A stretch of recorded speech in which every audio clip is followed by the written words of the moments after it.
Petrol pump मालिकनि तरफ़ां pump बंदि करण जो ऐलान कयो वियो आहे। All Pakistan petrol pump owners association pump बंदि करण जो ऐलान करे छॾियो।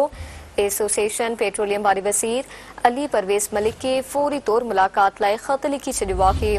ख़त में लिखियो वियो त 6 मार्च ते पिणु हिकु ख़त मोकिलियो वियो जंहिंजो को बि जवाब नाहे मिलियो। हुन चयो त पेट्रोलियम सेक्टर ऑपरेशन माली मुश्किलातनि अघनि ऐं पॉलिसी तब्दीलियुनि सबबि मुश्किलातनि जो शिकार आहे। ख़त में लिखियो वियो त हुकूमत खे पॉलिसी साज़ी में सनत जे स्टेक होल्डर्स खे शामिल करणु घुर्जे हा। ख़त में लिखियो वियो त हुकूमत खे मुल्क जे 14 खां 15,000 पेट्रोल पंप मालिकनि खे पेश ईंदड़ मसइलनि ते फौरी ध्यानु ॾियणु घुर्जे।